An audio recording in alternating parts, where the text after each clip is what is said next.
मेरा नाम प्रमोद कुमार, सहायक आचार्य अर्थशास्त्र, राजकीय महाविद्यालय सुजानगढ़।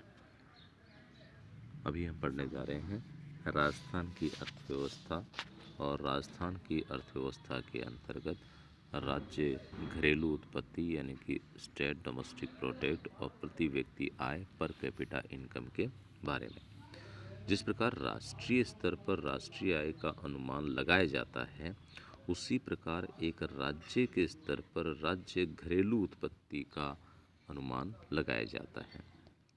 इसमें एक राज्य में एक वर्ष के विभिन्न आर्थिक क्षेत्रों से उत्पन्न होने वाली आय का अनुमान लगाना होता है।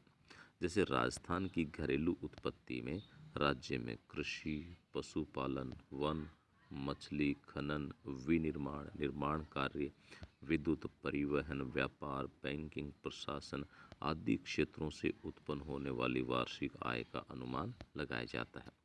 यह बहुत जटिल काम है, लेकिन फिर इसमें बहुत सारी कठिनाइयाँ भी आती हैं।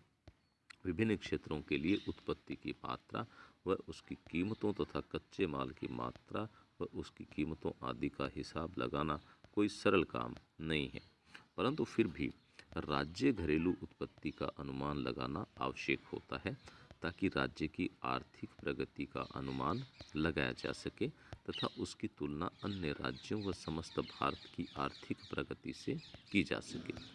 राज्य घरेलू उत्पत्ति के अनुमान प्रचलित मूल्यों व स्थिर मूल्यों दोनों पर ज्ञात किए जाते हैं। इस प्रकार राज्य की प्रति व्यक्ति आय की गणना भी दोनों प्रकार के मूल्यों पर की जाती है। लंबी अवधि के लिए राज्य घरेलू उत्पत्ति के स्थिर मूल्यों पर प्राप्त अनुमानों के आधार पर राज्य की अर्थव्यवस्था में होने वाले संरचनात्मक परिवर्तनों का पता चलता है। इसके लिए अर्थव्यवस्था को मोटे रूप से 3 श्रेणियों में विभाजित किया गया है। सबसे पहले कृषि। इसमें कृषि, पशुपालन, वानिकी व मछली पालन को शामिल किया गया है। दूसरा उद्योग। इसमें खनन, विनिर्माण, निर्माण कार्य, विद्युत, गैस तथा जल पूर्ति को शामिल किया जाता है। और तीसरा सेवा क्षेत्र।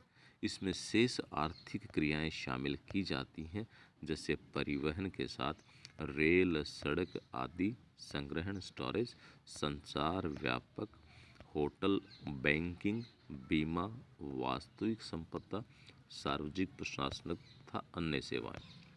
स्थिर मूल्यों पर इन 3 क्षेत्रों के लिए उपलब्ध लंबी अवधि के आय के आंकड़ों के आधार पर अर्थव्यवस्था के ढांचे में होने वाले परिवर्तनों का अनुमान लगाया जाता है।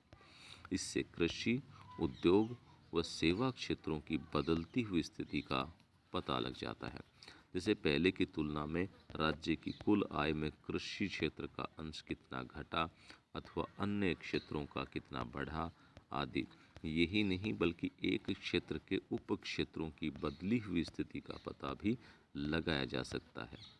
जैसे सेवा क्षेत्र में परिवहन, बैंकिंग, बीमा, सार्वजनिक प्रशासन आदि की सापेक्षिक स्थिति में होने वाले परिवर्तनों की जानकारी भी हो जाती है। अतः राज्य के स्तर पर घरेलू उत्पत्ति या आय की गणना करना बहुत लाभकारी होता है। आज के आर्थिक नियोजन के युग में यह और भी अधिक आवश्यक हो गया है, क्योंकि इन्हीं आंकड़ों का उपयोग करके योजना में हुई आर्थिक प्रगति का मूल्यांकन किया जाता है।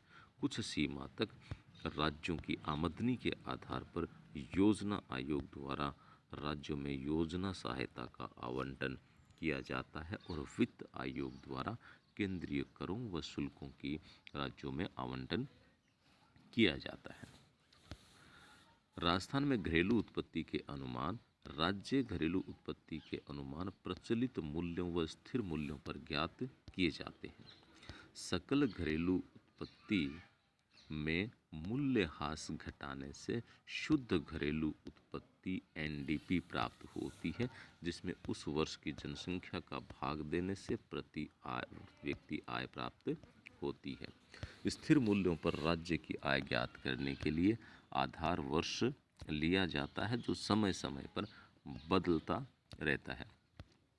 इससे पहले ये है 1954-55, 70-71, 93-94, 99-2000, फरवरी 2015 में ये है 2004-05 से बदलकर 2011-12 किया गया, जिससे राष्ट्रीय आय व राज्य आय के आंकड़ों में भारी परिवर्तन की दशा उत्पन्न हो गई है। अब हम बात कर रहे हैं कि ये जो स्टेट डोमेस्टिक प्रोडक्ट है, घरेलू उत्पत्ति है, इसको कैसे इसका अनुमान किया जाता है, इसकी कौन कौन सी पद्धतियाँ हैं। और इसमें इसके अनुमान के लिए सबसे पहले हम बात कर रहे हैं उत्पत्ति विधि, प्रोडक्ट मेथड। इसे जोड़े गए मूल्य या वर्धित मूल्य की विधि या इन्वेंट्री विधि भी कहते हैं। इसमें सर्वप्रथम उस आर्थिक क्षेत्र की अंतिम उत्पत्ति का बाजार मूल्य निकाला जाता है, फिर उसमें से उत्पादन में लगाए गए साधनों का कुल मूल्य घटाया जाता है।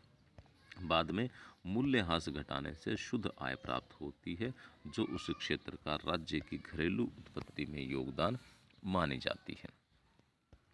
आय विधि यह दो रूप में प्रयुक्त होती है। प्रत्यक्ष रूप में यह उन आर्थिक क्षेत्रों में प्रयुक्त होती है जिनमें कर्मचारियों के भुगतान, ब्याज, लगान, किराया, लाभ, मूल्यह्रास आदि के आंकड़ों लेखों मिल जाते हैं। इनमें उत्पादन के विभिन्न साधनों की आय को जोड़कर उन क्षेत्रों की आय को राज्य की आय में योगदान ज्ञात किया जाता है।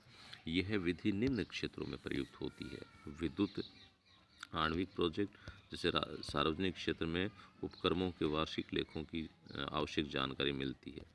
जलपूर्ति, रेल संगठित, सड़क परिवहन, बैंकिंग, बीमा, सार्वजनिक प्रशासन, स्थावर संपदा आदि। परोक्ष रूप में इस विधि में सर्वेक्षण के आधार पर आय का पता लगाया जाता है। पहले उस क्षेत्र की श्रम शक्ति का पता लगाते हैं, फिर सैंपल सर्वेक्षण के आधार पर प्रति व्यक्ति औसत आय ज्ञात की जाती है और तत्पश्चात इन दोनों को गुणा करके उस क्षेत्र का राज्य आय के में योगदान निकाला जाता है। व्यय विधि, जैसे कि पहले ही कहा जा चुका है, निर्माण कार्यों में आमदनी का अनुमान व्यय विधि से लगाया जाता है। निर्माण कार्य पर लगे माल जैसे सीमेंट, इस्पात, ईंट, पत्थर, इमारती लकड़ी व अन्य सामान का मूल्य ज्ञात किया जाता है। इन पर व्यय की राशि को काम में लेने के कारण यह व्यय विधि कहलाती है। श्रम गहन कच्चे निर्माण कार्यों के लिए सैंपल सर्वेक्षण का प्रयोग करके व्यय विधि के द्वारा उनके राज्य की आय में योगदान निकाला जाता है। स्पष्ट है कि राज्य की घरेलू उत्पत्ति को ज्ञात करने के लिए उत्पत्ति विधि, आय विधि व व्यय विधि तीनों का मिला जुला प्रयोग किया जाता है। राज्य की घरेलू उत्पाद एसडीपी के अनुमान आर्थिक व सांख्यिकी निदेशालय द्वारा प्रचलित कीमतों व स्थिर कीमतों पर जारी किए जाते हैं। ये अर्थव्यवस्था के सभी क्षेत्रों के लिए सकल व शुद्ध आधार दोनों पर किए जाते हैं। सरल आधार पर तैयार आंकड़ों में से स्थिर पूंजी के उपभोग एसडीपी के आंकड़े दो प्रकार से उपलब्ध किए जाते हैं। हम बात करें प्रचलित कीमतों पर सकल राज्य उत्पाद। 2017-18 प्रचलित कीमतों पर सकल राज्य घरेलू उत्पाद की राशि 8.40 लाख करोड़ रुपए रहने का अनुमान लगाया गया, जो 2016-17 में की 7.59 लाख करोड़ से 10.67% अधिक है। स्थिर कीमतों 2011 पर सकल घरेलू उत्पाद जीएसडीपी मुद्रास्फीति का प्रभाव हटाने पर 2017-18 में वास्तविक जीएसडीपी 6.42 लाख करोड़ रुपए आंकी गई। अब हम बात कर रहे हैं सेवा क्षेत्र के बारे में। सेवा क्षेत्र की सबसे बड़ी मद व्यापार, होटल तथा जलपान गृह की होती है, जिसमें पिछले 10 वर्षों में काफ़ी परिवर्तन आया है। राज्य की आय में सर्वाधिक वृद्धि दर सेवा क्षेत्र में हुई है, जिसमें परिवहन, व्यापार, होटल, बैंकिंग, बीमा, सार्वजनिक प्रशासन आदि शामिल होते हैं। राज्य की आय के क्षेत्रवार विवरण पर कृषिगत उत्पादन का अधिक प्रभाव पड़ता है। अच्छी फसल वाले वर्ष में कृषिगत क्षेत्र का योगदान बढ़ जाता है और सूखे व अकाल के वर्षों में ये काफ़ी घट जाता है। परिणामस्वरूप खराब फसल वाले वर्षों में उद्योग व सेवा क्षेत्र के अंश बढ़ जाते हैं। राज्य की आय में विनिर्माण क्षेत्र, जो उद्योग क्षेत्र का एक महत्वपूर्ण अंग होता है, का अंश बढ़ने की बहुत आवश्यकता है। ये काफ़ी नीचे स्तर पर है। औद्योगिक उत्पादन में वृद्धि करके इस अनुपात को बढ़ाया जाना चाहिए। राजस्थान एवं भारत की प्रति व्यक्ति आय के बीच बढ़ता हुआ अंतर, जो टेबल में दिखाया गया है, 2011-12 से 2017-18 तक प्रति व्यक्ति आय के अंतर 2011-12 के मूल्यों पर दिए गए हैं। इनके अध्ययन से पता चलता है कि पिछले वर्षों में प्रति व्यक्ति आय में राजस्थान व भारत के बीच का अंतराल बढ़ता जा रहा है। राजस्थान में कृषिगत उत्पादन में भारी उतार चढ़ाव आने से प्रति व्यक्ति आय प्रभावित होती रहती है।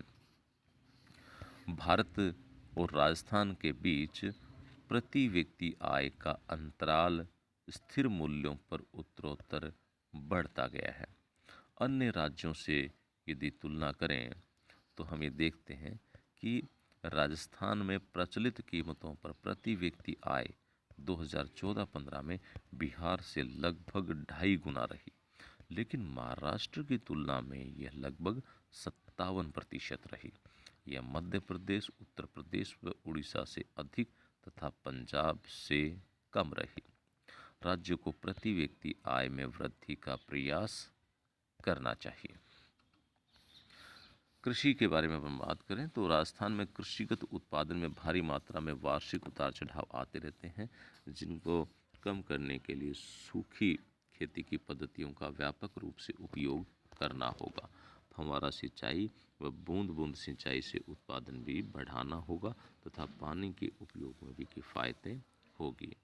उद्योग, खनन व विद्युत, राजस्थान में खनन विकास की काफ़ी संभावनाएं हैं और इन पर आधारित उद्योगों पर समुचित रूप से ध्यान देने से भी राज्य की शुद्ध घरेलू उत्पत्ति बढ़ाई जा सकती है।